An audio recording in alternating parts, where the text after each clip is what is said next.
Ils sont là les amis. Bonjour, bonsoir à tous, comment allez-vous? Ça va?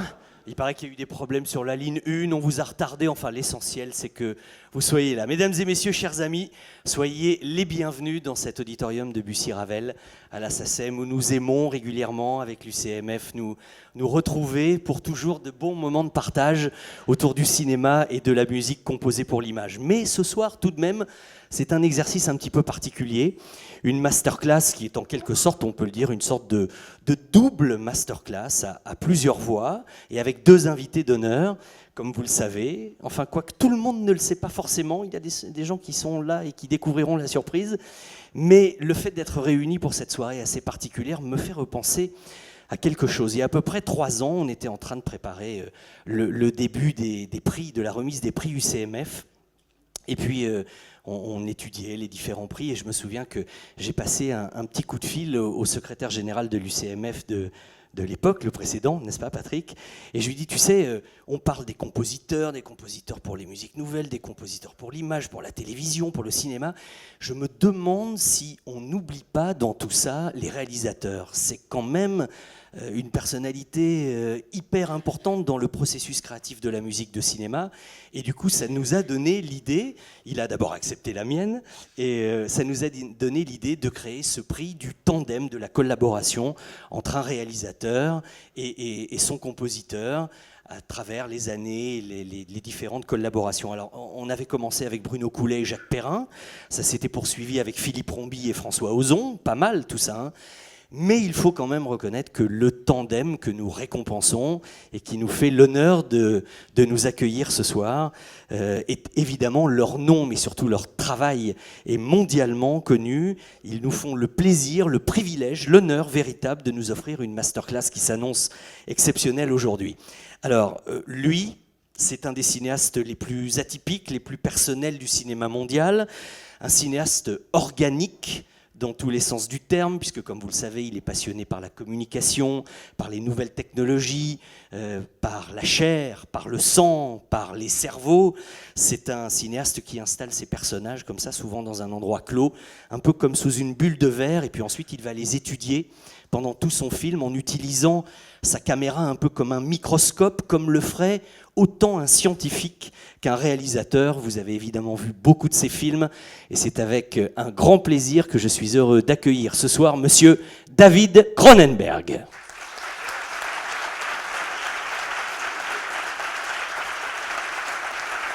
Welcome David. Venez, take a seat just near me here.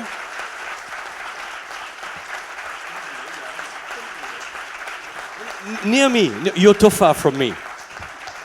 David, near me, please. Near me. Near me. Here. Et puis, après, take a mic. Ça marche. Ça marche? C'est déjà fait, le masterclass. Fait complet. Alors, le tandem, évidemment, va nous permettre d'accueillir le deuxième participant. Ils se connaissaient avant même d'avoir travaillé ensemble. Mais quand le vrai mariage a eu lieu, alors ils se sont évidemment rattrapés puisqu'ils totalisent une collaboration de 15 longs métrages ensemble.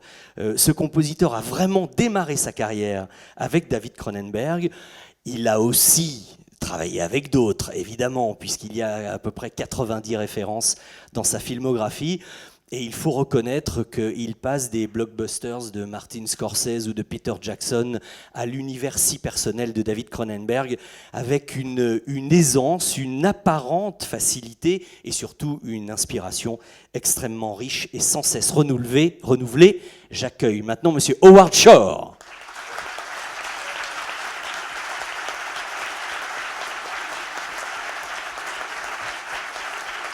Good evening and welcome, Howard.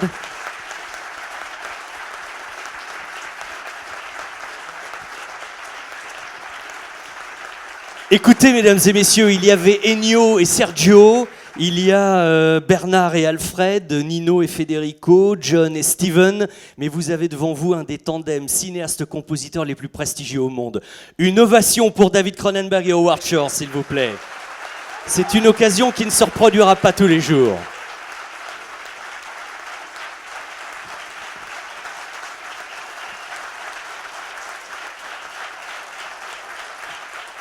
Gardez-en un petit peu encore, gardez-en un peu. David, take a seat, please. Howard, take a seat. Now, where you want here, near me. Et vous allez être l'un et l'autre interrogés maintenant par deux journalistes, spécialistes du cinéma bien sûr, mais également et peut-être surtout, enfin, par spécialistes de la musique composée pour le cinéma et de la musique tout court. Ce sont deux cinéphiles compulsifs qui sont comme moi heureux et peut-être même un peu traqueux d'être là parce qu'on n'a pas tous les jours l'occasion de s'adresser de si près et en toute intimité avec deux géants de la musique et du cinéma. Le premier, journaliste et cofondateur et rédacteur en chef du magazine Underscores, Olivier Debrosses. Bonsoir Olivier.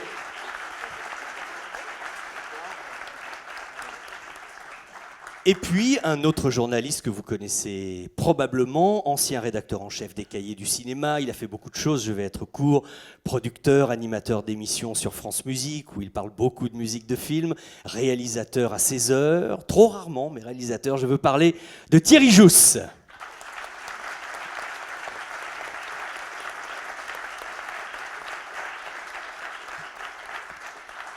Alors cette soirée, je le dis parce que peut-être vous pourrez avoir envie d'aller y rejeter un coup d'œil a posteriori et diffuser en direct sur le Facebook Live de l'UCMF. Il y aura également, alors évidemment tout cela va être traduit, pour tous ceux qui ont peur de mal maîtriser l'anglais, est-ce que vous avez tous un casque si vous en avez besoin ? Vous les avez, ils sont à votre disposition pour la traduction simultanée. Je remercie Christophe Jacques qui est là coincé derrière son petit ventilateur, derrière les vitres fumées et qui va assurer la traduction simultanée pour vous. Et je vous précise que, puisqu'on n'a pas l'occasion d'être si proche de deux géants du cinéma si souvent, nous vous donnerons à quelques reprises dans la soirée la parole. Si vous avez des questions à poser à Howard ou à David, n'hésitez surtout pas à préparer quelques questions. Je crois que c'est le moment ou jamais. Préparer une question, nous y reviendrons tout à l'heure. Mais pour démarrer et véritablement ouvrir cette soirée, je vais appeler sur scène la secrétaire générale de l'UCMF, l'Union des compositeurs de musique de film, qui va accueillir nos invités et déclarer la soirée ouverte, Madame Béatrice Thierry.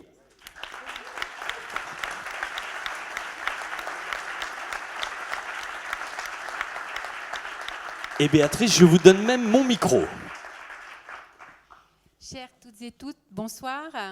Voilà, hier, on a remis le prix. Hier, on était au Canada pendant 1 heure parce qu'on a eu l'honneur d'être reçus par son Excellence, Madame l'ambassadrice du Canada, Isabelle Hudon, qui a tenu avec moi à remettre les prix donc à David et Howard. Elle voulait aussi s'excuser parce qu'elle n'était pas ce soir là, mais Catherine Bédard du Centre culturel canadien est là. Et on a échangé ensemble et elle disait à quel point elle était fière. Elle était fière d'accueillir David et Howard et qui faisaient si bien rayonner leur talent et par ce rayonnement, le Canada.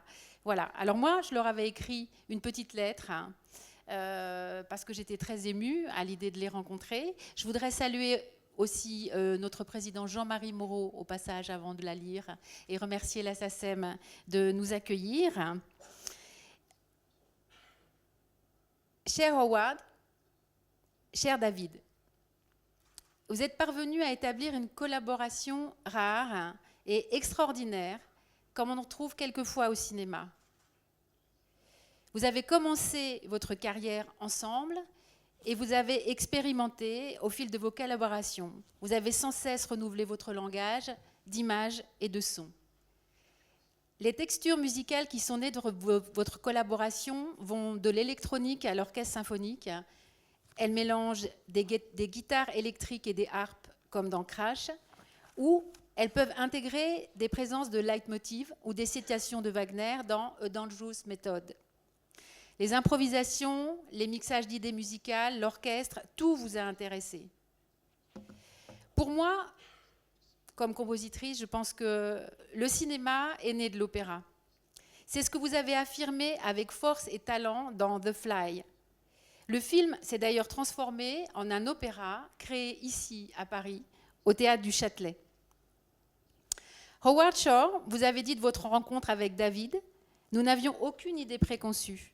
Il n'y avait personne pour nous dire ce que nous pouvions faire ou non. C'était complètement expérimental. Et vous, David, vous dites que la musique doit apporter autre chose à la scène et au film, de sorte que si elle n'était pas là, la scène serait tout à fait différente. Vous dites aussi, si nous ne pouvons pas faire cela, alors nous préférons ne pas avoir de musique. Voilà le niveau d'abstraction que nous cherchons. C'est ce que nous voulons vraiment faire pour que la musique apporte quelque chose au film. Alors avec ces citations, j'ai introduit cette masterclass et on va suivre dans vos échanges le détail de ce que vous nous avez déjà dit. Merci d'être là, merci d'être avec nous et je suis très fière, en tant que secrétaire générale de l'UCMF, de pouvoir partager ce moment avec tous les artistes, tous les compositeurs, tous les cinéastes, tous les auteurs, tous les éditeurs de musique qui sont là ce soir à la SACEM, tellement nombreux pour venir vous écouter. Et je vous assure que ça fait vraiment plaisir d'être avec vous et avec ce soir. Et merci, merci infiniment, merci d'être avec nous. Merci Béatrice.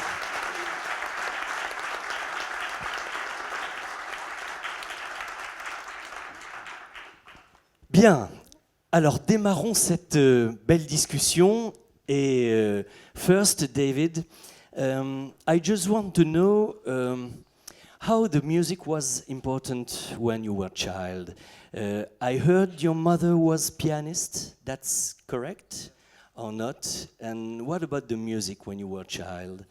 Yes, my mother was a pianist, an accompanist. She played not solo, but she would play for choirs, for violinists, for opera singers.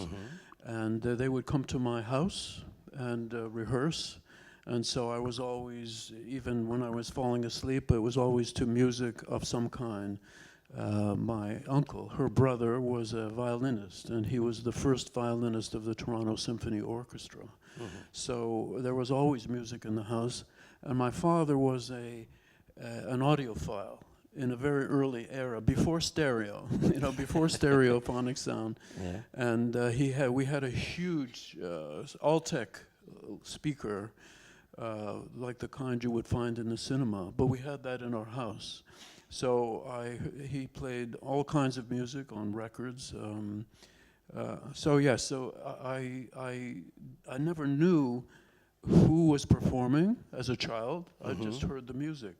Even now, sometimes I don't know whether it's Bach or Beethoven or Chopin, but I know the music. Yeah. So it's a strange sort of strange education of music, but it was always alive in my childhood. Yeah, but did you play music yourself? Yes, Piano I and played classic guitar. I played piano first, and then for maybe 10 years I was a classical guitarist. I really thought at one point I love Segovia and Julian Bream. These were the musicians who I admired, and I thought maybe I have a career actually as a classical guitarist, but eventually I realized that that was not for me. But I had the experience of that. Yeah. So when you approach movies, when you became director, so you have an idea of the importance of the music in the movie, or not really at this period? I think I did, but really not from my childhood experience, but from my experience of seeing movies, because okay. I was very affected by the music that I saw, heard in films that I saw as a child. So I was aware of the power of music in film. And actually my mother, when she was just 13, she played for the silent cinema. She played the piano. In those days, the silent cinema was never really silent. There was always music. But in a small theater, it would be one person playing the piano, and that was my mother when she was very young. So even then, I had a connection between music and cinema, even before I understood what it took to make music for a movie. And do you remember the first soundtracks you liked, or you have a reaction? Yes, Bambi, Terrifiant. Bambi. And yes, so a lot of Walt Disney, a lot of cartoons. Of course. Yes. So yeah, the music for those the Sorcerer's Apprentice. I mean, all of these were very powerful musical experiences for a young boy seeing movies. Mhm. So now we are in 1975, 76. You become a director with Shivers, with Rabbit, Frisson et Rage sont les titres des 2 premiers longs métrages réels de David Cronenberg. And I wanted to ask you the question because I heard you had on these movies musical director or supervisor called Ivan Reitman. That's true or not? Yes, it's true. Yeah. It's true, but we think about the same Ivan Reitman who was Yes. the director of Ghostbusters. Yes. Yes. Yes. That's right. Can you explain us? Well, he was the producer of those. He was one of the producers on those movies. I was working for a company called Cinepix in Montreal, and Ivan became an executive there with them because he had made a couple of movies, and they were just beginning to get into film production, and so he was actually working as a. We started together. He also was from Toronto, so I knew him very well. Okay. And we started making movies together, he took over. You know, it was what drop needle music, Howard. You know, it was library music. It was pre-recorded, La musique de not catalogue, specifically ouais. for. Because we couldn't afford to have an original score. Okay. And so it was Howard composed the music for The Brood, Chromosome 3, I think it was called here. C'est ça, oui. I don't understand what that means, but I mean, I know chromosome, but 3, pour moi, 8, peut-être, chromosome 8.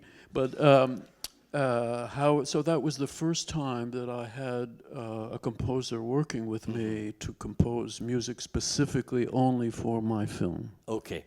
Just before, there was Fast Company, your film about race cars. And That's correct, and you're right. There was some songs composed that were original, but it was not as though it was a score. It wasn't scored for the scenes. It was just some rock songs, you know, that we edited into the movie. So it's still, but that's true. That was interesting, but it was not exactly like having a composer compose for your movie. Okay, donc the real beginning was with Chromosome 3, and je vais maintenant laisser la parole à mes petits camarades qui vont également vous poser beaucoup de questions ce soir. Hello. Thierry? This is a question for Howard about your beginnings in music, because I've read you have, I don't know exactly if it was a rag band or jazz band called Lighthouse, and I was curious to know something about this group, because it was your beginning on music in the 70s, I think. What was the question? We were asking?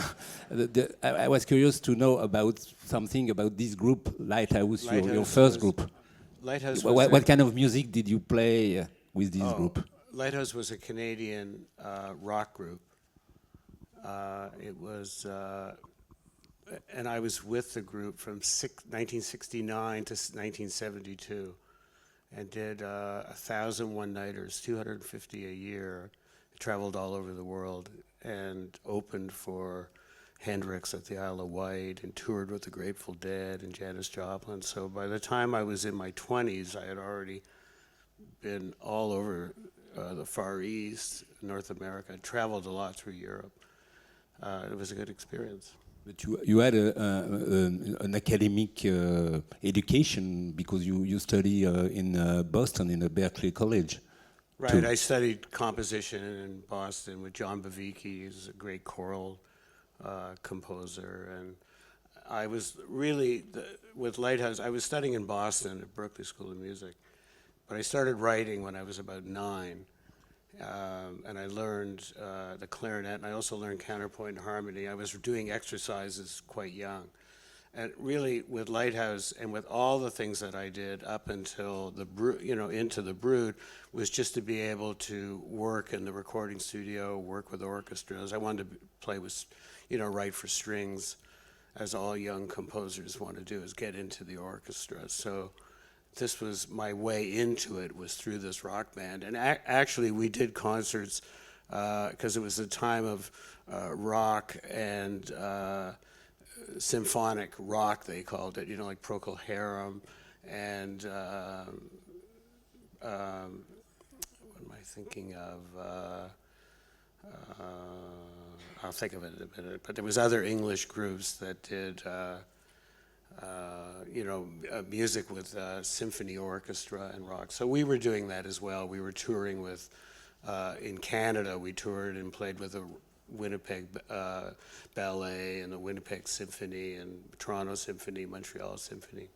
And last question. Moody Blues is what I was thinking. Moody Blues, yeah. Very important. Things like Nights in White Satin and Yeah. all through that period. So we were kind of involved in that idea. And we were playing a lot of jazz. So my whole background has really been in jazz and improvisation. And Lighthouse was playing early fusion music before fusion became popular, because we were playing jazz with a straight 4/4 rock beat, which was really what fusion jazz took off from.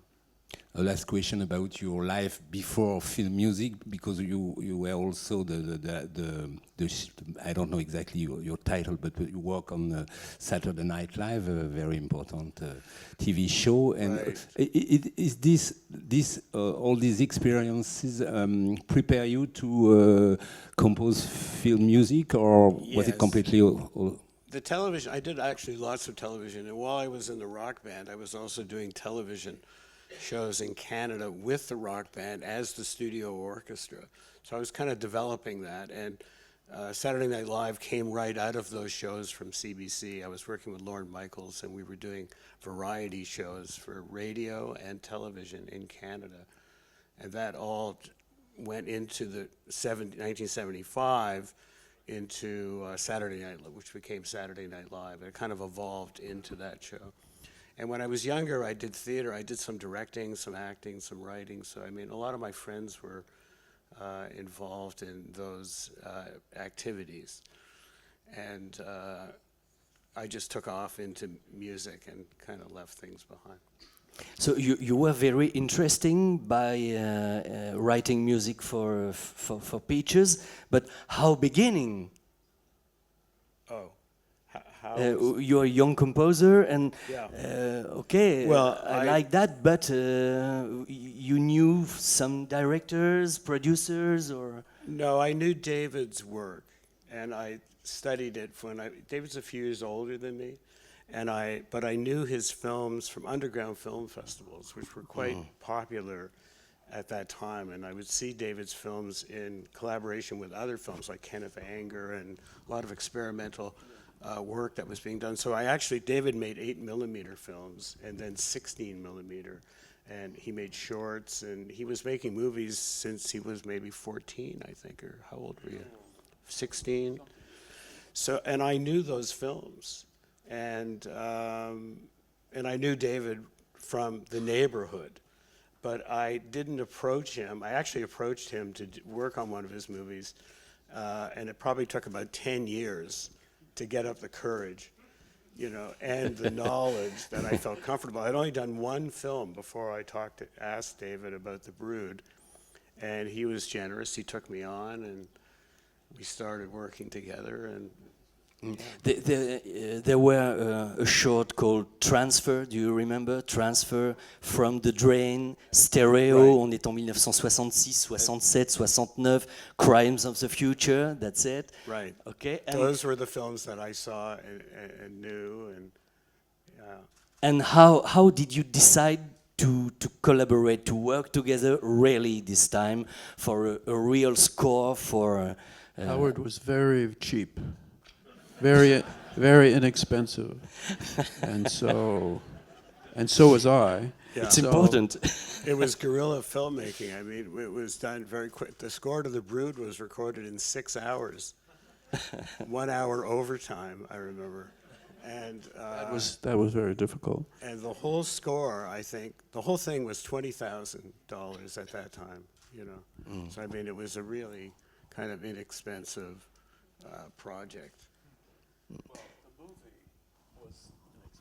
Yeah, the film itself had a very low budget, so we were but working. it was very exciting though, because we were, you know, suddenly we were creating something completely new,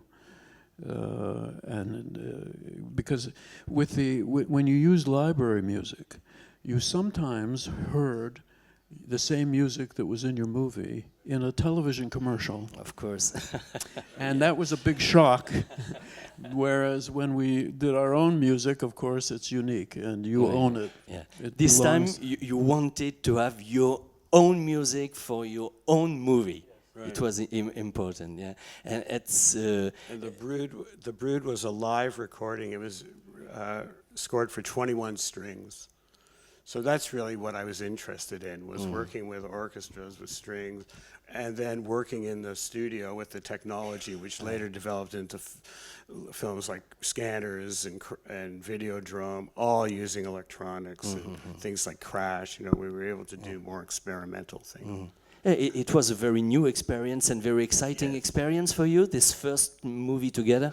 Yes. We've made 15, I've worked with David on 15 films, and each one is different, and you know, we tried to be innovative and use music in different ways, and that was really the great collaboration for me. Béatrice Thierry, en introduction il y a un petit instant, disait que nous étions au Canada hier. We were in Canadian territory yesterday for the prize. How do you feel? What's your reaction when you heard we wanted to give you this award for the collaboration between a composer and a director? You think it's important to you to talk about this situation, this collaboration, this kind of work between two creators, two artists? I mean, it's very charming and very lovely, and it represents a real thing. I mean, it's a real, it's an unusual kind of an award to get. Usually it's one person, obviously, and it has been a really core feature of the films that I've made, that Howard has been involved as. The music is, you know, we developed our own understanding of what music could be for film, and we knew that the way music was used for film often was uninteresting to us. Usually the music is telling you what you already know, or it's trying to tell you something that doesn't really exist, you know? It's trying to make the movie more dramatic, more suspenseful, more funny. And we decided that we needed to do something else, that the music really needed to be another character in the film, like another actor. It would bring a whole other level of discourse, of dynamism to the movie. And we didn't see that being done very often. And so it was very exciting for us, and it meant that each film was a unique thing. And so I feel that, you know, as it turns out, I don't think there are too many composers and directors who have done 15 films together. Not, you know, it's rare. It's rare. We learned about films together, you know, how to use music together. I was trying different things, and David was open to experimenting and trying things. And sometimes we'd even fall back on the conventional. Remember the bus in The Brood? There was a scene in The Brood where there's a scene next to a bus, and the bus was idling, and there was music there. And when David mixed it, he mixed the idling sound of the bus up, I thought pretty loud, and it kind of covered the score. And I said, why put the bus up? You know, he said, well, you see the bus. That's right. So that was the first film we were working on. I said, yeah, but you don't need to hear the bus. You see it, you know. So we learned how to work with reality and that's right. you know. Yeah, I remember, now this is an unusual, I don't know why I'm remembering this, I do, but I remember the China Syndrome. There was a scene in a car, And then suddenly all the sound of the car disappeared and you just heard the people talking and then the music. And I didn't like that. I really didn't like. I wanted. That's maybe what you were thinking. Why you had to hear the motor? I had to hear the bus. I needed. It was a nice diesel motor sound. I like motors. He likes one. And I remember. And for me, it was kind of music as well. Like the motor was music. So we always laugh about the bus. Like when we're in a mix or something, we'd always say, "I think that's the bus is coming in. They're too loud." Yes. But I know in Naked Lunch there's a scene with a car. They're in a car, the most beautiful car. Yes, that was a great car. And there's no music in that scene. I didn't put any music. So We didn't want to have another argument about. Right, so the car could just be, the sound could just be turned up loud. Yesterday, David, you said Howard and me became twins. It's a very important one. Your brother, your twins, really. You feel that it's a word, of course, but it's symbolic. Yes, I mean we are movie twins. You know, we're brothers. I mean, really more like brothers than twins. But Not you like don't Dead want. Ringers. Not like in Dead Ringers. We hope not. I hope. We hope not. No. Although, no, I'm not going to say what I'm thinking. But yes, I mean, you don't want to be identical. I don't want somebody who's the same as me. I want somebody who's different. That's what, that's part of the collaboration, is that you each bring different things together, and it makes for something that all by yourself you could not do. Olivier? Yes. I'll start with quite a short question, calling for a long reply, because I'd like to know about your collaborative process, creative process, each time you work on a new movie, and did it evolve to become something different, more late in your career? I think we established our routine pretty early on, because each project is so different. It cannot ever be exactly the same, each time. But when I have a script, whether I've written it myself or it's from somebody else, I send it to maybe 4 or 5 collaborators. I send it to Howard. I send it to my director of photography, to my production designer, and to my editor. And then I do this very early on, before even maybe the film is financed and I'm definitely making it.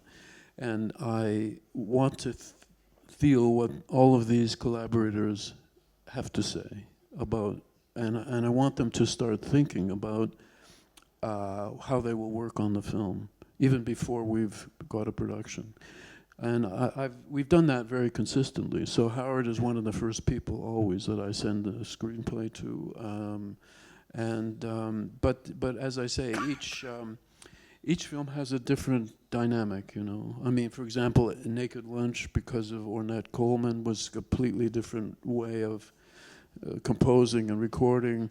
And each film has a different budget and time schedule, so sometimes you have more money and you have more choices, and sometimes you don't.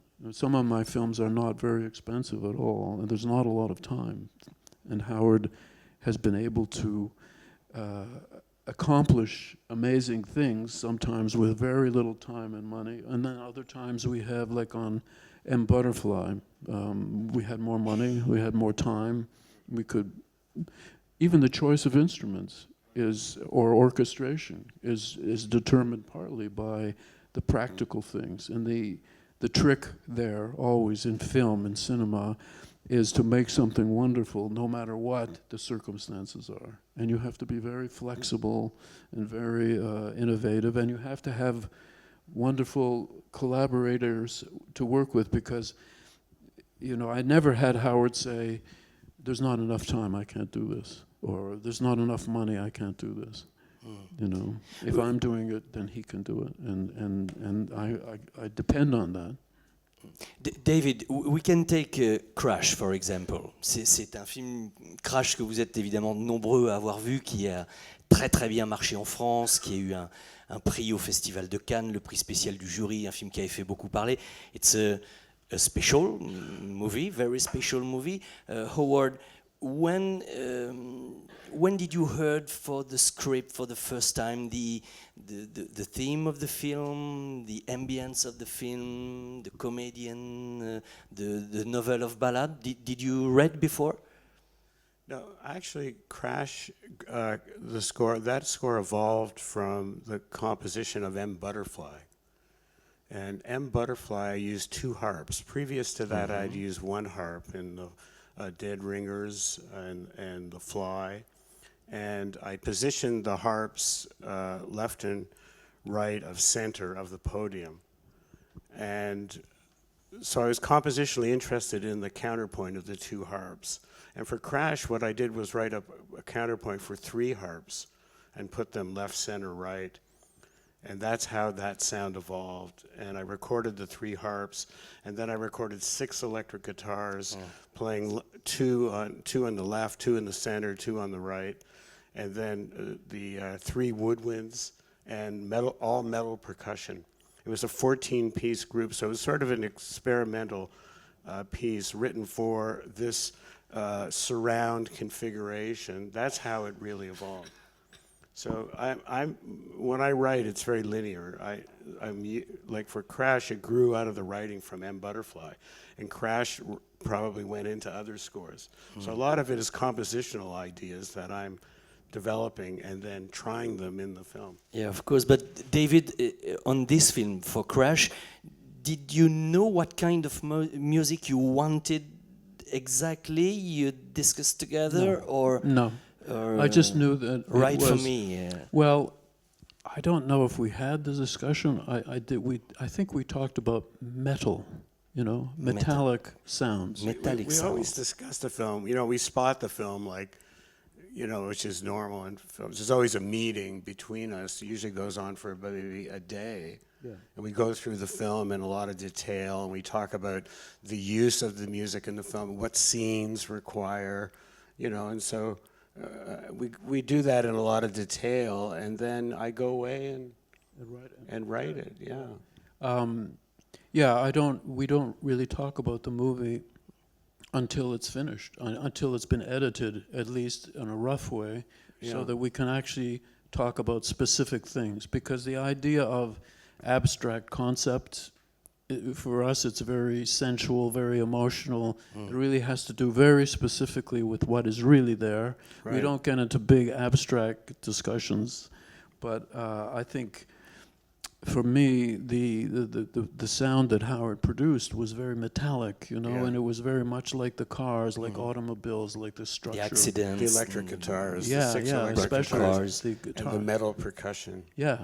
And it was fantastic. And the harps kind of added that kind of erotic warmth to it, the harps. I'm getting very excited hearing it, remembering this. So, and I can't remember if we discussed that aspect of it at all. We might not have. Well, we looked at the film. We're usually asking the question, why is the music Why is there? the music Why there? is it there? We don't say, there must be music, so put it there. Why do no, you we need say the why music it must there? be. Yeah. And then we try to answer those questions. Sometimes it's a trial and error process. Where the music is in the film is very important. How it's used. Not even the music that's used, but why is it there? Where does it enter and where does it leave, and what is it doing in the film? That's the And important there's thing. always the question of dialogue. Is the music damaging the dialogue, or is it enhancing? Because it's very difficult to write good music that goes under dialogue. It's not easy. And for me, the hearing part is very important, and I really need to be able to hear the dialogue, of course, and the music has to take second place, but it needs to be very strong. So it's quite difficult. It's not easy. Yeah, with the writing, with the dialogue, I usually work with just the sound. I'm not watching the film. I'm just listening to the rhythm of the actors, and to their to phrasing and the tonal sound of their voices. That's all part of the writing for for the dialogue. But it's ultimately it's not something you can discuss. You know, it's a You can try it. We try, but it's an emotional thing and it's a sensual thing. I remember Howard gave me the cassette those days, audio cassette for the music for Dead Ringers, and I listened to it while I was driving my car, and it was so beautiful and so. It wasn't. It was a electronic version. Electronic. It was for the main. It was the main title. Yeah. And it was just so absolutely perfect. You know, I couldn't have imagined it, but as soon as I heard it, I was weeping in the car. You know, it was so emotional and so sad and melancholy and strange, and so you can't. We couldn't really discuss that. It had to. We have to hear it, and you know, and then it's there. You don't know if you want that. You have to create it, and then you can. That's say right. It works. That's right. Yeah. But you can't really discuss music in such perfect detail. So we never really tried. And also I don't do a lot of demos. I would send David things, but we never did mock-ups or anything like that. And David rarely would put temp music in the film. He really never really used temp music. Yeah, I've forgotten about that. Yeah. He would screen well, the it's been 5 years since I made a movie, you know, so I forget. But there's some, you know, distributors, producers often want to do a test screening, and then they want temporary music in there, and I always resist that because it's very easy to become attached to this temp music that's taken from other movies. You know, usually you take the score from some other movie, maybe even a score that Howard composed for Silence of the Lambs or something. And it could be dangerous. It is dangerous because you don't want to have a preconceived idea in your nervous system of what the music should be. So I resist very much having to do that. We have test screenings. I prefer no music. I recommend that. Yeah. You don't use. David would use the smallest amount of music for a screening. He would just put just a crucial, some moments, 1 or 2 moments. Yeah. That was the way to do it. Other directors wouldn't use it at all. I mean, they wouldn't put any music in the film. Yeah. Yes, but it's impossible to present a film of David Cronenberg without music. Your cinema, your pictures need music. I keep telling Howard I don't need music. He never listens to me. Thierry? To come back to another film you mentioned, Naked Lunch. You mentioned Le Festin Nu. Yeah, Festin Nu en français. You mentioned the participation of Ornette Coleman, famous jazzman, who had the idea to ask to this guy, very famous but very special too, and not so familiar with the film music. Was it an idea of David or Howard? Was it because it was an adaptation of this Burroughs novel, Naked Lunch, donc Le Festin Nu? Well, I spent some time with William Burroughs when I was making Naked Lunch, and I talked to him. I was thinking, okay, it's a period piece, which I don't do very often. This was set in the 1950s, and I was thinking, I asked him what music he listened to, because we wanted to have a very Burroughsian tone to the movie. And it turns out that he didn't really listen to music very much. He said, well, maybe, you know, Stan Kenton a little bit, you know. So we decided that we would decide what music William Lee in the movie would listen to. And it was Howard. Then we thought, early 50s, it wouldn't be rock and roll, it wouldn't be symphonic, it wouldn't be classical music. So it would likely be jazz, but what kind and who? And Howard mentioned to me Ornette Coleman, And I said, this is amazing, because when I lived in Copenhagen for a year as a young man, and one of the main highlights of that was for me to see Ornette Coleman perform in Copenhagen. It was very common for jazz musicians to leave America. You know, there was a lot of tension about race, racial tension, and a lot of black musicians went to Europe, came to France, went to Denmark to perform and to live there because of the tension in the US. And Coleman was there, and so I immediately understood what kind of music that was, what kind of performer. So it was kind of a perfect suggestion of Howard's, and it made perfect sense to me that William Burroughs should have been listening to Ornette Coleman, but he didn't. But then the movie he does. Howard.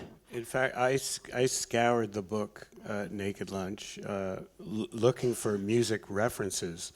And I only found one. He talked about cocaine bebop, Burroughs. And I started working with some Charlie Parker tapes from the Benedetti collection. He was an Italian jazz enthusiast who would go to clubs in New York and to hold a wire microphone up and record Parker.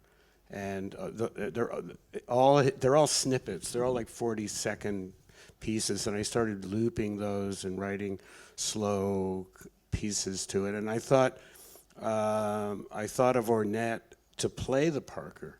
That's how the Ornette idea came up. But the Ornette also, his record, the revolutionary record, The Shape of Jazz to Come, was released in 1959, which is around the exact same time as Naked Lunch was published. And he knew Burroughs. And Ornette also made a recording in Morocco with the master musicians of Tijuca, just outside of Tangier, where Burroughs would spend time with Geisen, and I mean, which was really inner zone in the book. And so I was looking for a connection between Moroccan music and jazz. And Ornette had already made that connection. He did a recording in Morocco with Robert Palmer in, I think, 1972, I believe. And it was on the record called Dancing in Your Head. It's called Midnight Sunrise. And it's Ornette playing with the master musicians, this Moroccan orchestra, which is essentially the basis of the score to Naked Lunch. The slow piece that I would work with the Parker became the London Philharmonic. And so I was kind of mixing this colonial waltz kind of dance sound. There's very lush sound, which I thought of as the colonial part of Morocco or Tangier, which is kind of somewhat expressed in the movie with the characters in the movie, with this bebop cocaine of Burroughs, you know, this fast thing. And with Ornette, the orchestra played always in a slow tempo, and I tripled the tempo to Ornette. So he always played in double, triple time. His son was in a soundproof booth. So the orchestra would play, I would conduct, Ornette would play bebop, essentially. And that's how that whole sound evolved. This is the first time I've heard this. I would do it completely differently now. Well, it took a while to figure it out. I did some concerts with Ornette, too, in Belfast and London and Tokyo. We did some live. Last year at Lincoln Center, they did live concerts of Naked Lunch without Ornette, though, with his son, Donardo. Yeah, we miss Ornette.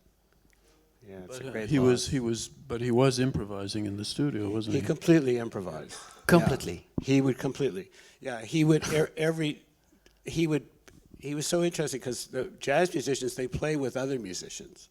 That's how they're trained. So I had Ornette in that kind of soloist concerto position, and he would look for different people in the orchestra. Like one time he would play with a violist, and he would just zero in on the violist and play to that person, and then he would go to a clarinet player or something, you know. So he was trying to play with the orchestra in a jazz sense. It was very creative sessions. I had the mics turned on all the time and just recorded everything and did a lot of editing. And edited for the film and made the record from that. Yeah. Of course, Howard, you remember the music of Miles Davis for Ascenseur pour l'échafaud de Louis Malle, with the music improvised too. Do you like this kind of experience? I like the idea of being in the studio and allowing things to happen. And David enjoys that too. He was at those sessions. I mean, sometimes we would do things together in the mix where we'd overlap parts of the score. We were open to things, happy surprises that could happen, and things would just happen at the moment. Like I wrote out for Ornette, Mysterioso, and I was going to just use that on the piano, and you know, things just develop in the studio, and we were really open to that. Always, for all the recording, we were open for things that might happen in the recording studio, and then capturing that on the tape. So working with Ornette was pure, really, it was a magic time, really. And he was having a great time, and he trusted us, and it was just expressive, you know. Is this a process that you replicated on other movies, either with David or someone else? Yeah, not quite so much, you know, in terms of the improvisation aspect of it. I mean, there has been moments over the years, but I think with David, it's been very, you know, that was really what I think for me, the great collaboration was the freedom of it, of the creativity and the things that we could do. In all the films we've done, there's always been moments and sparks of that, of things just happening. And even in the mix, you know, and how we mix and put things in the film and take them out, it's always been kind of an open and very generous way of working, you know, with music and image. Yeah. You could mention the opening of History of Violence. Yes, I was just reminding David of History of Violence. David usually mixes the film with Ron Sanders, the editors we work with for many years, and they work out the mix, and then David will invite me to the film mix. I'm in New York, he's in Toronto, and I would go, and I remember with History of Violence, I went up and I watched the film, and afterwards I said to David, take the music out of the first scene. I had written a piece for the opening, and I thought that it made it too genre. The piece was suspenseful, and it didn't take you into the movie in the right way. And he said, really? We've already mixed the film. Why would I take the music out? And usually composers don't say take the music out. And the editor wasn't really sure we should take it out either. But we did eventually end up taking the music out, and I thought it played much better. So I mean, just being open to that type of creativity, you know, in that moment is really great. Yeah, in that case, it was music that told you what to feel before you knew why you were feeling it, and that's why it didn't work. You know, that's why it was better to give the audience no clue to what was happening at all, and to not know what they should feel. And that's always a trick, you know, is the music telling you what to feel? Because I don't think that's what it should do, and yet it means. But that's usually the way it's used, is to make you happy or sad or more suspenseful or whatever. And that was one very specific instance where no music was more suspenseful than suspense music. Right. Tell the story of The Fly with the walking down the street, and the score to The Fly was recorded with a London Philharmonic. It was a huge symphonic sound, which was really out of style for science fiction, horror movies at the time. It wasn't really in style. But I thought I was getting into opera. I was going to the opera a lot. I wanted The Fly to be epic, this opera sound, you know, of this. Yeah. And we put it in the film. But Mel Brooks. Well, I'll tell you this thing. Yeah. Yeah. We decided that The Fly was an opera, basically. This was before Howard actually wrote the opera that we did at Le Châtelet later, years later. And I was saying, you know, it's really, the whole movie is three people in one room.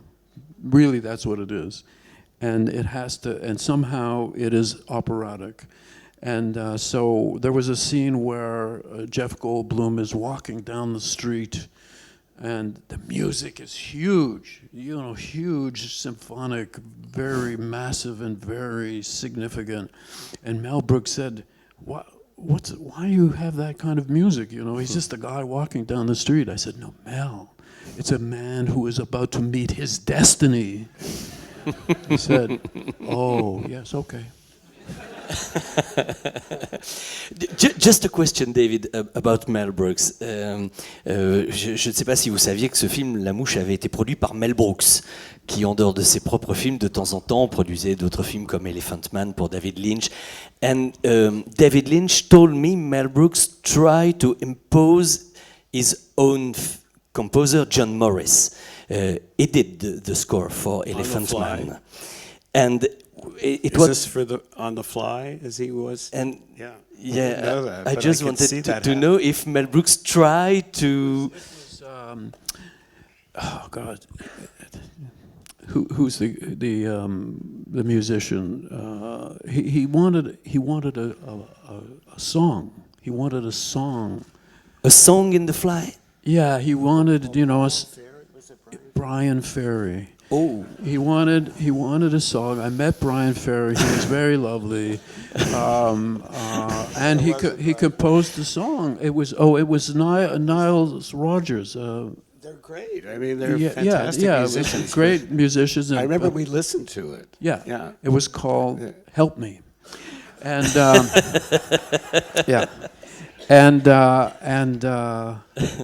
They wanted the song in there somewhere so that it could be used to promote the film. Maybe the song would become a top 40 hit pop song, So Howard and I are making an opera, and then we have this pop song, and that they don't go very well together.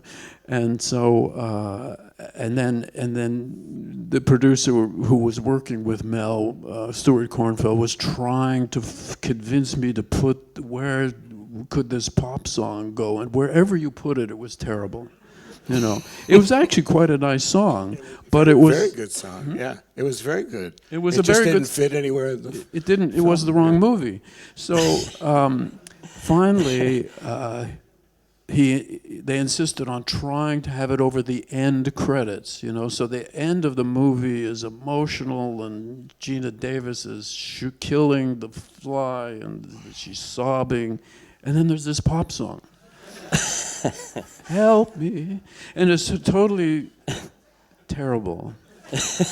And so the compromise was, I think it's in the scene where Jeff Goldblum goes to meet his destiny, where he has an arm wrestling thing in a bar and breaks the arm of the man. In the background, you hear this song that nobody ever really hears. Vous voyez, c'est quand même formidable à jouer avec des personnalités comme nos invités. On pose une petite question comme ça en se disant tiens, j'aimerais savoir si ça a eu lieu comme ça ou comme ça, et on apprend des histoires extraordinaires. Ça, l'histoire de Brian Ferry, c'est quand même fort. Alors, je me tourne maintenant vers vous. Un micro peut évidemment et peut très facilement aller jusqu'à vous dans la salle. Y a-t-il quelques questions? Je vois un bras se lever tout au fond, là-bas, jeune homme. Vous allez, s'il vous plaît, vous présenter et poser votre question à David, à Howard ou aux deux, comme vous le sentez. Vous pouvez nous dire d'abord ce que vous faites, comment vous appelez, ce que vous faites. Hi, I'm Jonathan Grimbert-Barré. I'm music producer for cinema industry. And hi, David. Hi, Howard. It's a very special moment for me right now because I speak with the one who make me so many nightmares with the movie The Fly, so I don't know if I have to thank you or hate you for that. But seriously, after you did Existence, so I forgive you with this. So sincerely, and my question is for Howard, because I'm music producer, and I know you. I would like to know how you choose to record your symphonic work, because I know you have been in London with with the London Symphony Orchestra, Perrot Studio. But I would like to know the process when you have a project, how you choose the location. Because I finish with that. You know, in France, we have so many amazing musicians. We have new studio, fantastic, since September especially. So can you tell us the process, please? Thank you very much. I try to match the musicians and the studio with the project. I did a lot of recording with the London Philharmonic and developed a technique with them. They recorded The Fly and Dead Ringers and Butterfly.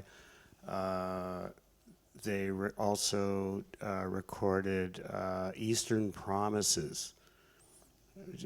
They recorded beautifully. And so I worked with them a lot. And then I tried to develop recording techniques with different orchestras, like with The Aviator, which was set in early Hollywood in 1930. I was trying to create that sound, and I worked with the Flemish Radio Orchestra in a studio in Leuven, Belgium, because I thought this European orchestra sounded to me like the European orchestras of early Hollywood of the 1930s.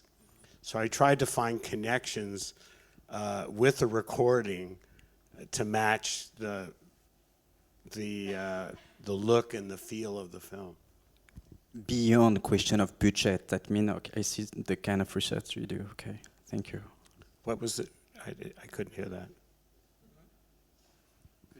No. Just okay. I just say that it's not a question of budget or where the budget has to be used, how many budget I have. It's really a question of research with the movies and the location. So I understand. It's interesting. Thank you. It was a question of research. What was it? No, it's not a question of budget. Votre question était terminée. C'était Voilà, bien ça? voilà. Okay, no. It was the end of the question. It was good. Another question? Une autre question? Oui. Alors, au tout premier... Bougez pas, on va vous apporter un micro. Sinon, personne ne vous... Ah, attendez, il y a une question ici et ensuite à vous, madame. Bonsoir tout le monde. Bonsoir. Bonsoir, messieurs. Présentez-vous, s'il vous plaît. Oui, je m'exprimerai en français. Je m'appelle Sébastien. Je travaille pour une chaîne de télé et je suis occasionnellement rédacteur pour Underscores. Ok. Je salue Olivier. Donc un homme de goût, c'est ça, hein? Oui, je confirme. Et puis, donc nous parlions tout à l'heure brièvement. Just a second. The cast for the translation of the question in French, maybe. No, because that won't work for you. It's okay. Okay, I will say it in English. I will try. Okay. Allez-y. We talked briefly about the faux semblants, Dead Ringers. Dead Ringers. You are twins in cinema, and how did you make this story, the musical story of these characters? Because I appreciated a lot the expression of the emotion and the pain. Mm-hmm. About the music of Dead Ringer, where the idea comes from. It's a so emotional music for this guy. He loved the music and wants to know the processes of this score. I don't know. It's a pretty internal process, that composition, and it was just something that I was working on, and I was developing that over a few months, and it came out of really a whole series of improvisations that I was doing on the piano and electronically. And it came, sometimes I write a lot away from the film. I put the film in my memory, and I'm just using the imagery and trying to recall the imagery and to get into the subtext of the story. And I'm not really dealing with the film right yet, in terms of scoring it. Then I developed the score that way. With Dead Ringers, I probably recorded maybe 50 or 60 minutes of improvisations, and they were very dreamy, just my dreaming and thinking about the film. And then I went through a more literal process, intellectual process, where I took the pieces from the improvisation and placed them in the film. And I think that's why it has that kind of internal subtext type of approach to using the music. And I tell that a lot to young composers, is don't look at the film so much. Just look at it once and then memorize it. I have a good memory. I can remember the shots and the scenes and the angles, and it's kind of imprinted. And so what you're doing is creating the music from your memory of it. And it becomes a more internal process. And music should be an emotional language. It shouldn't be so intellectual. Don't just go to the film and try to score the film. Create the music and then understand where it goes in the film. Try to understand the film and the music. Ok pour vous. Le micro au premier rang, Cathy, s'il te plaît, pour vous, madame. Présentez-vous, s'il vous plaît. Arlette Cochunian, a member, SACEM member, SACEM commissioner, whatever. Anyway, you mentioned, Mr. Cronenberg, you mentioned that you were a young musician and you studied a lot and you played. And my question was, how and why did you make this switch to becoming a movie director? From what origin? I was a very bad musician. How did you know you were going to be a very good movie director? Thank you. I wasn't really that bad, but I also was always writing, and my father was a writer, and I always really thought that I would be a novelist, even from a very early age. So writing was very important to me, and eventually, as I say, I thought perhaps I could be a performer, classical guitarist, and then gradually I realized that for me that wasn't enough, because you're playing the music of other people, and I would then have to be a composer of music as well as a performer, and I really I didn't feel I had the talent for that or the disposition for that, but I felt a writer. And that's really how I got into film, that plus my curiosity about film technology, because I've always been a kind of tech geek nerd anyway. So I was interested, at the time in Toronto, there were no movies being made. Movies came from someplace else, just like cars, like automobiles. They came from Europe, they came from Hollywood, but not from Canada. In Canada, we mainly had documentaries from the National Film Board or the CBC. So, but I was inspired really by New York underground filmmaking, and I thought it was the 60s, 1960s.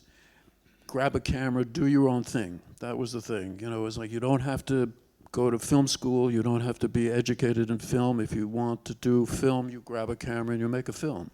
Now it's of course because of the phone, the iPhone, everybody can do that. But in those days, it was difficult because I thought, how do you get the sound synchronized with the picture?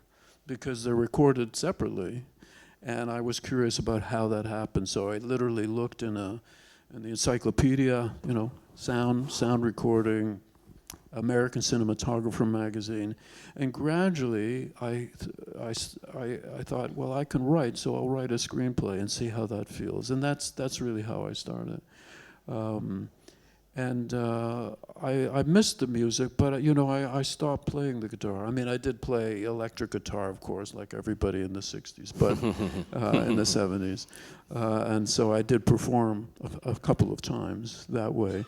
But gradually, I accidentally found myself making movies. I was surprised, I wrote a novel a few years ago, and it took me 50 years before I actually wrote a novel. I thought I would write my novel 50 years ago.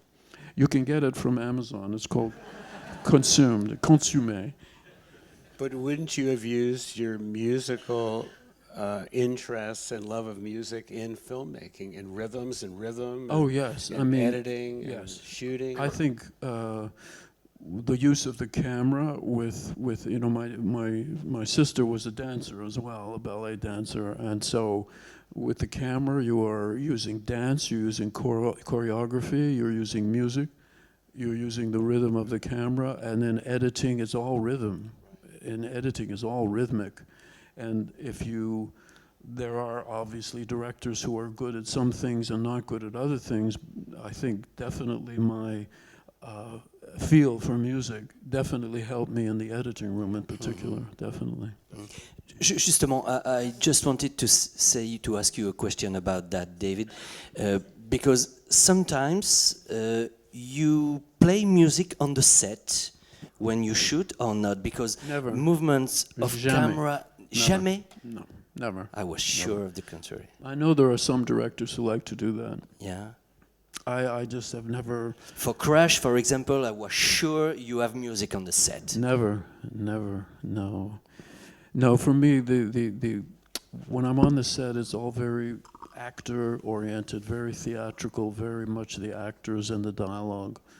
And I'm not thinking about music at that point at all, not at all. Okay. For me, that's not the right moment for that. Okay. Yeah. Préparez d'autres questions, nous reviendrons vers vous dans un tout petit instant. Je vous demande une petite seconde d'interruption. Just let's talk, David, about The Dead Zone. C'est un film que vous avez vu, vous aussi j'imagine, un merveilleux film d'après Stephen King avec Christopher Walken, Martin Sheen. You can't imagine my question. What happened with The Dead Zone? C'est le seul film que vous n'avez pas fait ensemble. Après, pourtant, c'était juste après Vidéodrome qui avait été un formidable mariage. What happened? I can't speak about that. No, it was Dino De Laurentiis was producing The Dead Zone, Yeah. and he had a very strong idea in mind that he needed a connection with rock and roll, and Michael came, and what he had done, Pink Floyd, right? I think he had produced some with the wall. What was the wall? Yes, the wall. Absolutely. He did the orchestral part for The Wall? Yeah. C'est bien, ça fait une petite minute de calme pour notre traducteur, qui peut lui aussi boire un petit verre d'eau. So I think, And there was somebody. I mean, this is strange stuff, but this is what happens with a corporation. There was somebody in his organization who did everything possible to make it difficult for Howard to do the music. And because he wanted some connection with rock, because he felt they can promote it, it was very strange. And so Michael Kamen was, a viable possibility. But I think eventually, I don't know, Howard. When did you decide to drop out of the negotiations that were happening? Yeah. They just made it very difficult. I think there's also the syndrome of, because we made movies in Canada, and now we were making a movie with an American producer. Yeah. And I've seen this before. I'm a little older now, and I've seen it actually in different occasions where the group that's formed in a certain country isn't always necessarily welcome in the new production. They might think, oh, let's leave those people behind and we'll get somebody from, Hollywood or America or something. So I've seen that happen with other. Yeah. See, this is the difference. I mean, the reason that my approach to filmmaking was what I considered to be more European. That is, you have people that you work well with, and you keep working with them, and you evolve together. In America, it was totally different. Like, who is hot? Who just won the Oscar? Who has just gotten some publicity? And you go for that person. Whether they are really creatively the right person for you or not it seems to be irrelevant. And so this was one instance of that, where for whatever reason this guy, and it didn't even really make any sense, but I mean, Michael Kamen was a very lovely guy. I worked well with him and so on, but it was his connection with the rock world that somehow, and Howard had a connection with the rock world too, but for some reason they didn't. It's a Canadian connection. Canadian connection. Well, it's true. It's different. It's true. And I have run into that because most of the producers that I worked with would say, and you will bring everybody with you. They're very excited that I bring my production designer, my cameraman, Howard, my editor, because they know we work very well together, very professionally, very efficiently. But some people are worried that they will lose control. They want to control me, and they want to control the production. And so they want me to get rid of all my people. This has happened once or twice. And I say, forget it, I won't. And I still had my same editor and cameraman on The Dead Zone.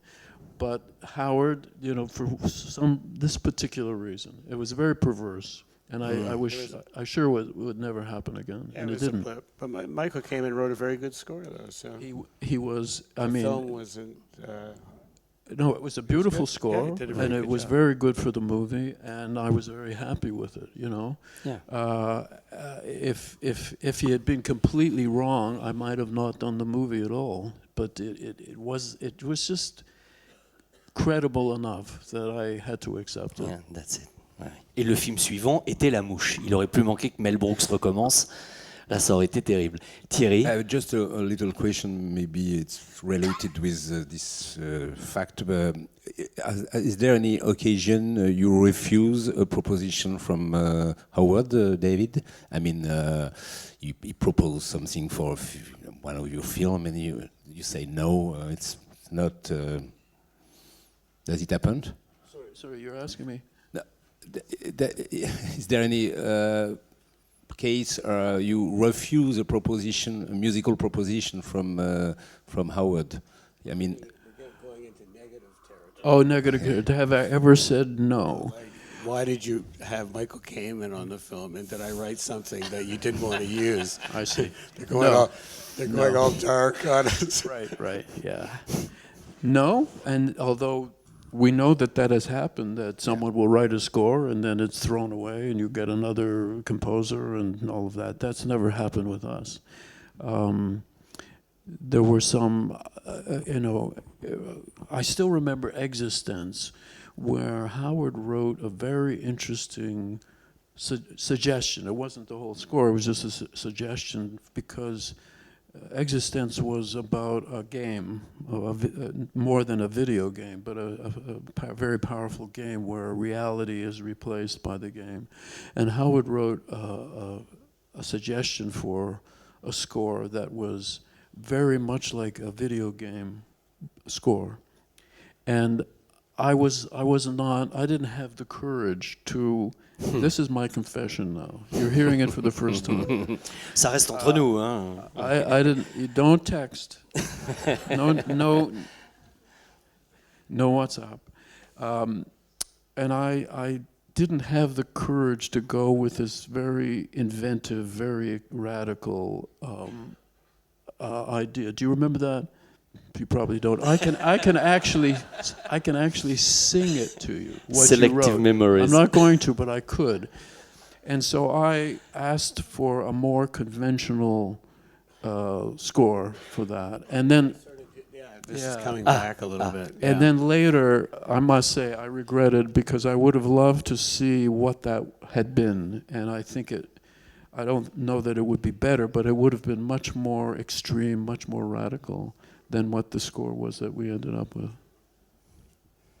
Olivier? Confession to you, Howard. Thank you. Yes. In public. You were talking about The Fly, and 20 years later you translated The Fly into an opera together. David doing directing the opera and Howard writing the music. How did it happen? And why didn't you use Brian Ferry? Brian Ferry. Why no Brian Ferry? Yeah. Well, it was actually Howard's initiative to do an opera of The Fly. I mean, once we had accepted that the movie was an opera, it was just one step to say, well, why not make a real opera? And Howard was interested in writing an opera. I had never directed one. And it was just, but it was really came from Howard. In Italy, it was called La Mosca. I thought this is a great opera title. Yeah, La Mosca. La Mouche. So here, so yeah, so it was really Howard doing that, and I came along for the ride, really, because it wasn't written. I didn't write it. It was written by David Wong, who had written M. Butterfly. So there was that connection, but he was, you know, he was he had written for the theater and stuff. So I didn't really want to write the opera. I was very happy to have it be a different version of The Fly, and it was quite different. It was not what I would have written, but I was interested to see what David Wong would write. And then, so that's how that happened. It was very exciting, directing an opera at Le Châtelet. And then we had a production in Los Angeles as well. And it was, for me, a unique, I know I was living here for 6-7 weeks working on it. It was really exciting. What can I say? Okay. Mhm. Je crois que ça s'était joué au Châtelet à Paris, hein, d'ailleurs. Yes, C'est yes. ça, hein? Ouais, ouais. Howard, sometimes when you refuse to compose a score, is it because you don't like the movie or you don't like the director? Who is it most important for you, the script, the story, or the director?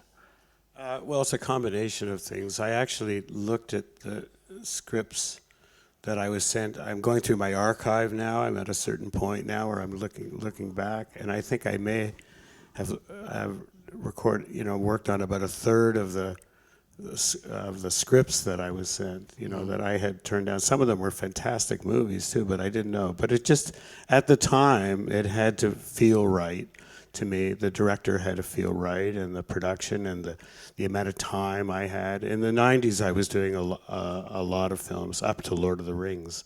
And then things sort of changed after that, and my process became different.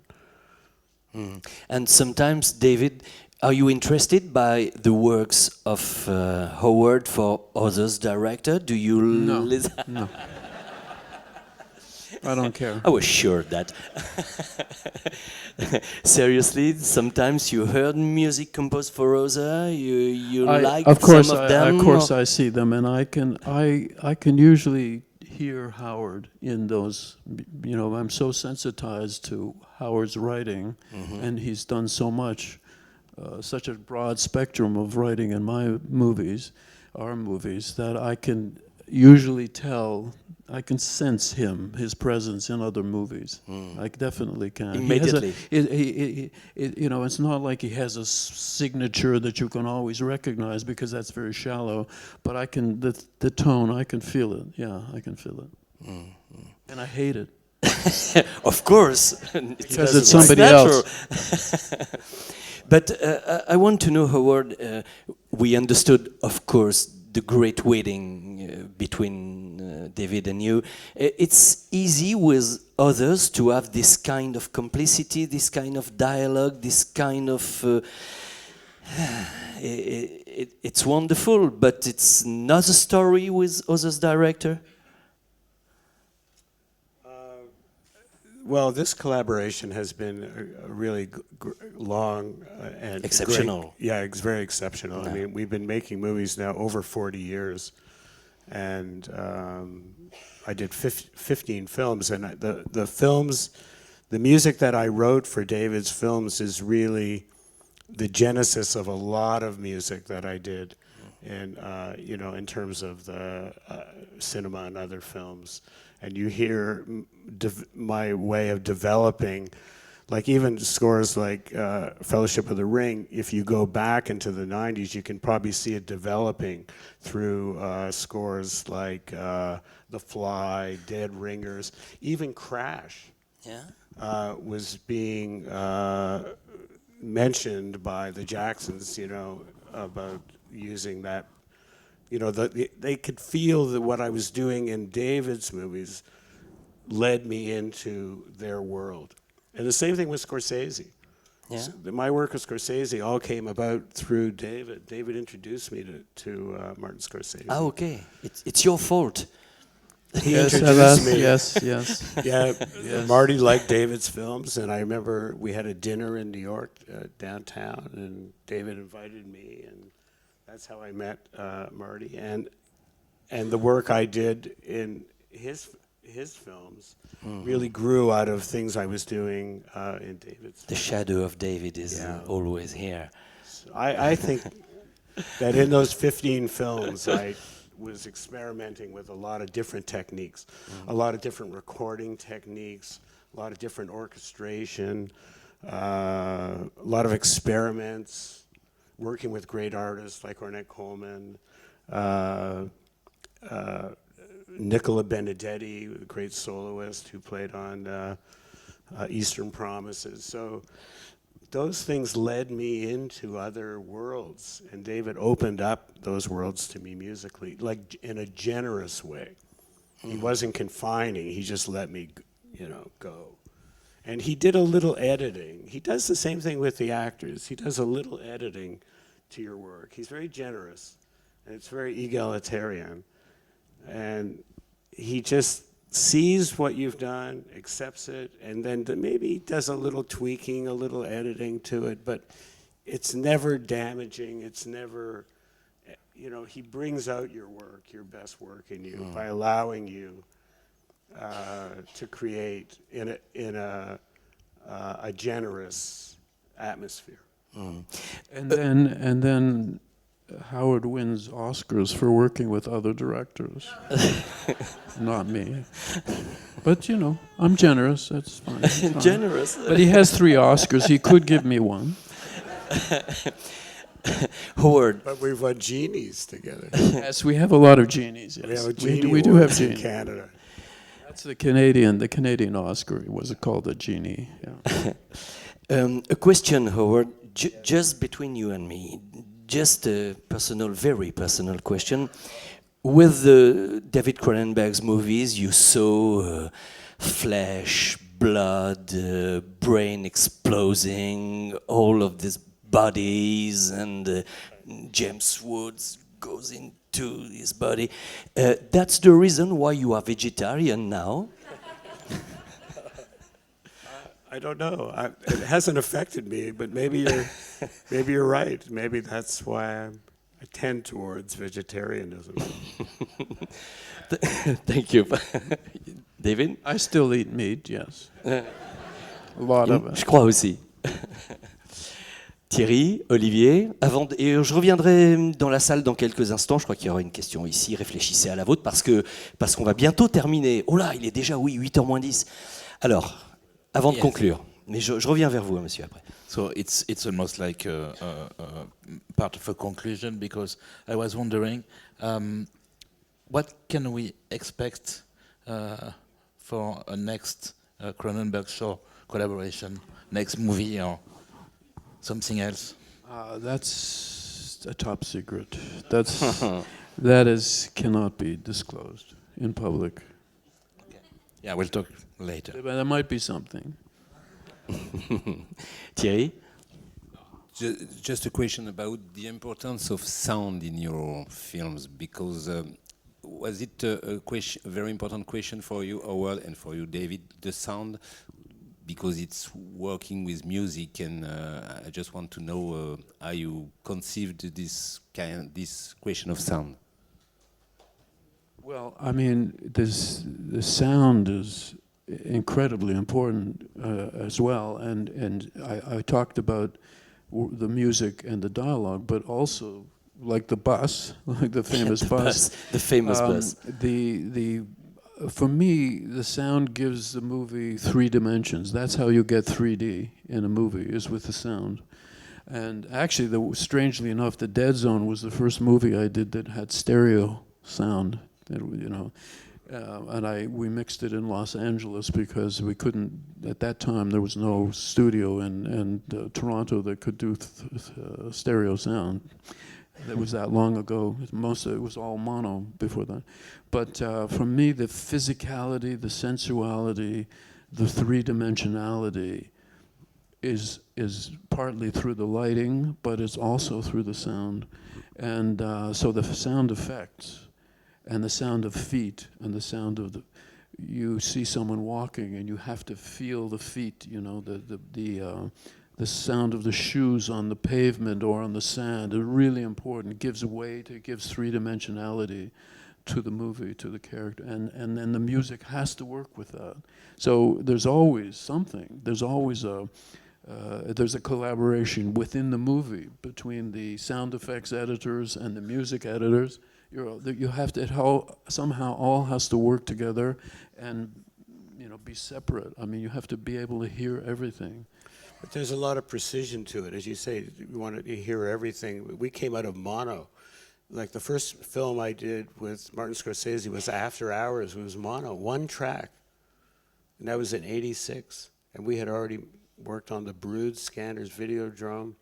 And I think The Fly was in stereo. It may have been the first stereo film that we did. So sound was precious. You know, it was in mono. It was to be very precise as to what was used in the film. And, I mean, you're just bringing back the nightmare of mixing in analog. You know, thank God for digital, really, because we were, you know, you had one run. If you had to repeat something and reproduce it, the sound was, as with the movie, if you did a print and then another print, the quality was always diminishing. The purity of the sound, the purity of the movie would diminish. With the digital, it can be exactly the same. You don't lose any quality. So sometimes the recording, the mixing was very tense, very intense, because the mixer was like, you know, he was like Leonard Bernstein conducting, you know, big drama, because he, oh no, we have to do it again. Then it's a disaster. So remember that? I mean, that changed quite a bit with digital, because nothing was so crucial. You could always do it again and you wouldn't lose any quality. And part of it was having, how many tracks did you really have? You know, maybe only 3. Yeah, and it was very tricky to be able to hear the separation of everything. You know, with Scorsese, there'd be like a dog in the film, and the dog would bark. It'd be like on one track. And then I worked on The Game with Fincher. They had a dog in the film bark chasing a guy. It was like 12 tracks of the dog. It was like the tail had a track. Each foot had a different track. Ren Kleiss, a brilliant guy.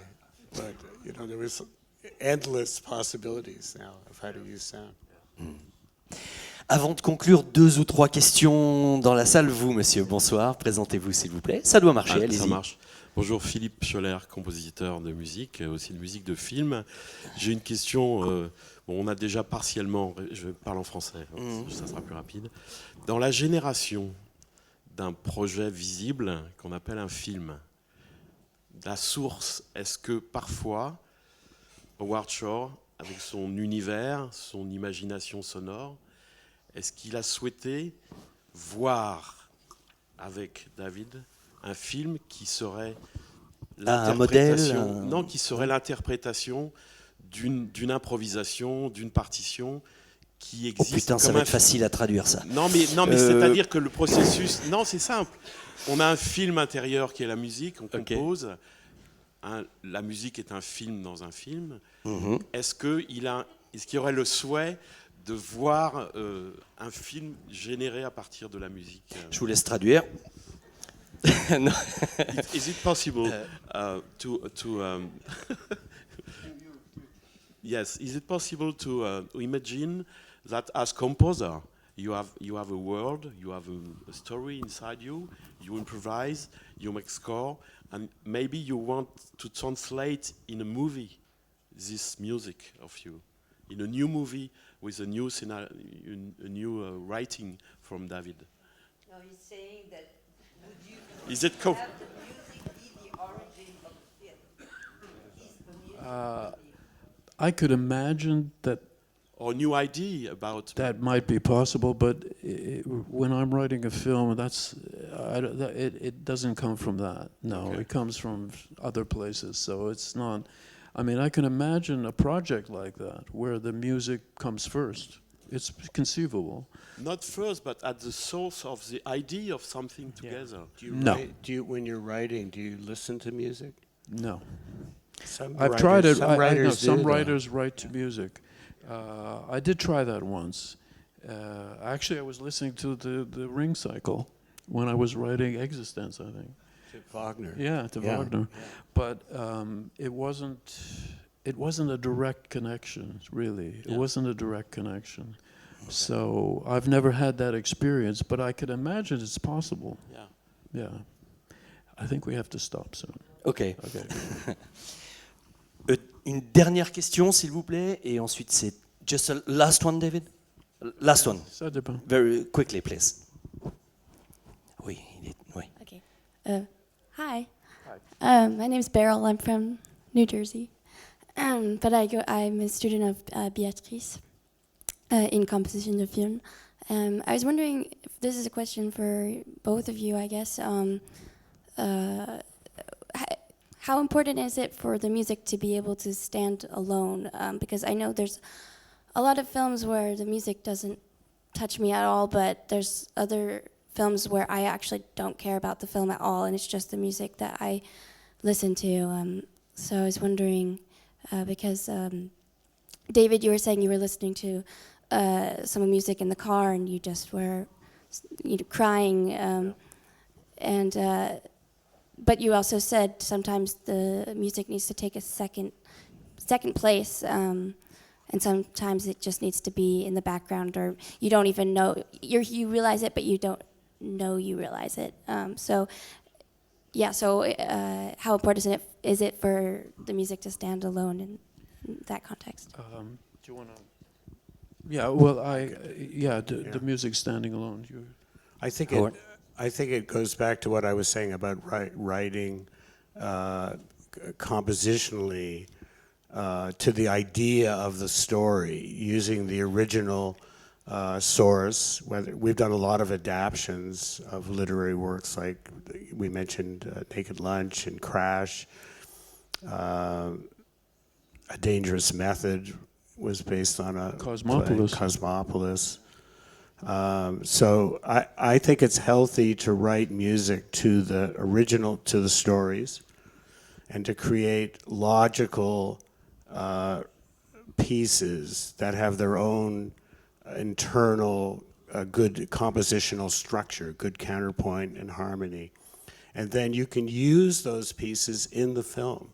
You don't always have to use the rhythms and the nature of the film. Sometimes you'll create a piece and just put it up and put it into the film, and you'd be amazed at how better it is than if you're just trying to write directly into the film. I always recommend trying to keep back a step from directly into the film, because you can create things that you would never imagine that you could create. And I think a lot of our work has allowed me to do that. You see that in the work that I'll do. So I think that's how you can create a good score to the film, create something that's not inherent into the visual of the film, but you're adding something else to it. And by that very nature, those pieces should have a structure and be able to stand on their own as good compositional pieces. And in terms of my experience with the score to Dead Ringers, I was seeing the movie when I was listening to the music. So I wasn't just listening to the music. It was for me part of the movie at that point. Chers amis, je vous cite 15 titres de films. Chromosome 3, enfin The Brood, Scanners, Vidéodrome, The Fly, Faux Semblant, Dead Ringers, Naked Lunch, M Butterfly, Crash, Existence, Spader, A History of Violence, Premises, Eastern Premises, A Dangerous Method et Cosmopolis. Voici les films que je vous engage vivement à revoir, car je suis certain que si vous les revoyez maintenant, après l'heure et demie que nous venons de passer ensemble, vous ne les reverrez pas pareil et vous ne les analyserez pas de la même façon. T'as oublié Maps to the Stars. Ah oui, le dernier avec Julianne Moore, oui, sorry. Je suis certain qu'en tout cas, vous les découvrirez ou redécouvrirez autrement à travers ce que vos deux invités vous ont raconté aujourd'hui. Et je vous invite à les remercier très chaleureusement de tout ce qu'ils nous ont raconté ce soir. David Cronenberg, Howard Shore, l'un des plus grands tandems cinématographico-musical du cinéma mondial. J'en profite pendant que vous les applaudissez, pour remercier chaleureusement également le Centre culturel canadien, notre partenaire, la SACEM et son conseil d'administration, ses services techniques, Josette Sauce, Bruno Moreau, Oxygène Média pour la captation de cette masterclass, Christophe Jacques, notre interprète pour Interface, Hors du temps, le traiteur dans un petit instant, Maintenance Audio Congrès, les équipes de l'UCMF évidemment, et je te passe la parole Béatrice. Oui, merci à David et à Howard. Je voulais encore vous dire à quel point c'était superbe que vous soyez tous là et je pense qu'on vient de vivre 1h30 magnifique. Voilà, je voulais remercier Patrick Sigval qui était secrétaire général de l'UCMF avant moi et qui était l'initiateur aussi de cette soirée, toute l'équipe, tout le board, tout le conseil d'administration et notre géniale Cathy Bory, ma déléguée générale, qui a organisé cette soirée de main de maître. Bonne soirée à tous. Je vous demande d'applaudir également Olivier et Thierry, nos partenaires qui, avec nous, on s'est replongé dans l'univers musical de Howard et dans la merveilleuse cinématographie. Et surtout Vincent Perrot. Oui, voilà. On s'y est tous mis. Merci à vous tous et vous connaissez la tradition à la SACEM, on ne se quitte jamais sans boire un petit verre ensemble. Ça se passe juste derrière. À tout de suite donc.